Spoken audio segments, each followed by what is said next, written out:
Yan, natapos na po yung ating cake para kay nanay. Yung ating Valentine's cake, i-deliver na po natin. Yan, nakabox na po siya. Okay. Salamat sa Joy Chocolate.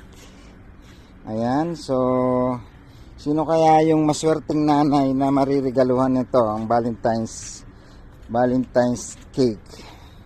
So, hatid na po natin. Labas na po tayo sa trabaho. Kaya update ko po kayo sa mga susunod na kabanata. Ayan, nandito po tayo sa bus stop. Dahil wala po tayong sariling service o sasakyan, magbabas tayo para i-deliver yung cake ni nanay. Yan. So magantay tayo ng bus. Antayin-tayin lang po natin yung bus. Parang may natanawan ako dong bus kanina. Sana yung cake ni nanay hindi matunaw kasi medyo mainit na. At medyo malayo-layo din ng konti yung ating pupuntahan. Yung mula dito sa location natin papunta dun sa location ni nanay medyo may kalayuan. Hindi naman siya totaling ganong kalayo. Siguro mga 45 kilometer, kaya lang medyo traffic. Kaya almost more or less 1 hour yung magiging biyahe natin. So sakay muna tayo ng bus. Pagkatapos pagdating ng Bata, saka tayo mag cutting trip. Baba tayo doon, papunta na magta-taxi papunta doon sa location.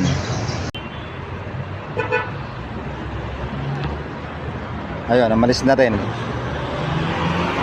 Wala naman siya magagawa kasi bus stop naman talaga ito.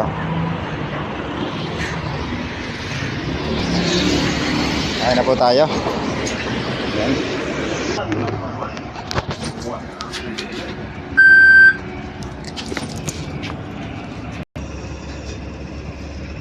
Yan, nakasakay na po tayo sa bus. Okay.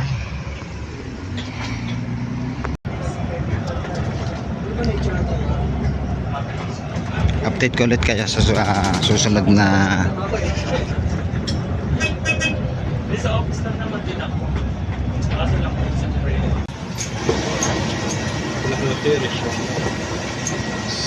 Akala ko yan.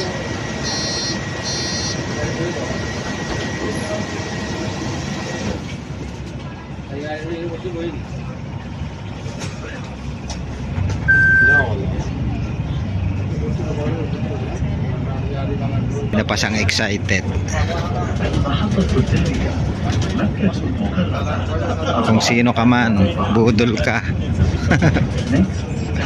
Budol.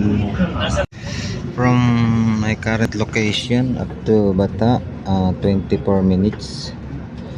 So mahigit 1 oras na po tayong bumibiyahe, or yung total na transportation natin from my previous.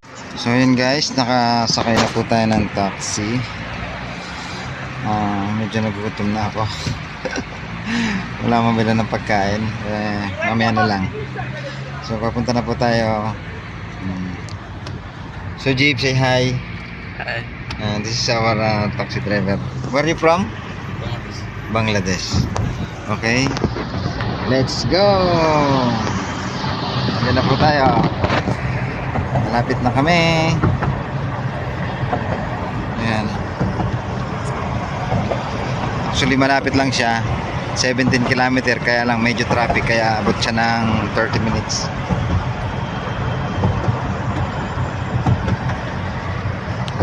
Pag malapit na tayo, balikan ko po ulit kayo. Malapit na po tayo. Ayan, konting-konti na lang. At kaya po nasabi ko kanina, ako po ay na ano lang, napakiusapan lang na gumawa ng isang pa-surprise na ako naman ay parang siyempre hindi rin makahindi kasi malapit din naman sa akin yung tao na pagbibigyan. At saka so ako lang yung may ano din, may way or option para maiparating yung kanyang nais na iparating or iparamdam sa kanyang nanay. So hindi ko na po dadamihan yung aking sasabihin. Bahala na po yung bahala ka na ma'am kung i-delete mo yung aking sinasabi, papalitan mo, ikaw na ang bahala. Ako lang ito naman ikaw pa rin ang magdedesisyon kung okay sa iyo yung sinabi ko. Sa iba, bahala ka nang mag-delete, bahala ka nang maglagay, magdagdag, palitan mo ng much better. So ikaw na bahala. So 8 minutes 8 minutes na lang. Balikan ko po kayo pag nandun na tayo. Malulobot na ako eh.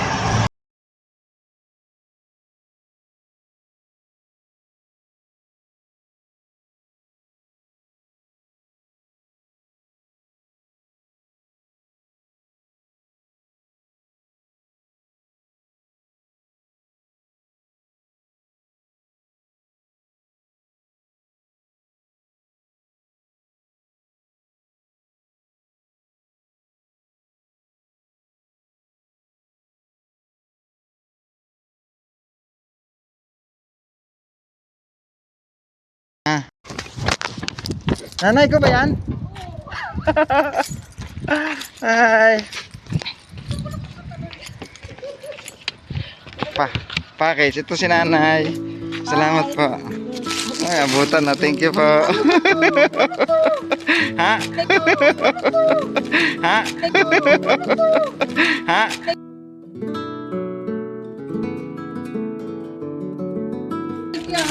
Buksan nyo na lang po. Nandiyan yung surprise. Sige po, nanay. Thank you po. Baka. Bye, nanay. Salamat. Thank you, thank you. Happy Valentine. Bye, bye.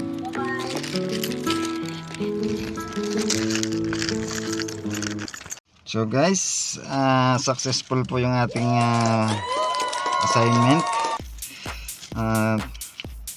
Na-deliver na po natin kay nanay yung pinapabigay ni Ma'am Jo na cake. Sana magustuhan ni nanay. At ngayon, salamat. At meron pa akong natanggap na regalo mula kay nanay. Yun, yung V8. Hindi ko rin ina-expect. So nagkataon lang din talaga na merong inutos sa akin si Ma'am Jo para ibigay kay nanay. So pero before that, so yun, nandito na po tayo sa Bata.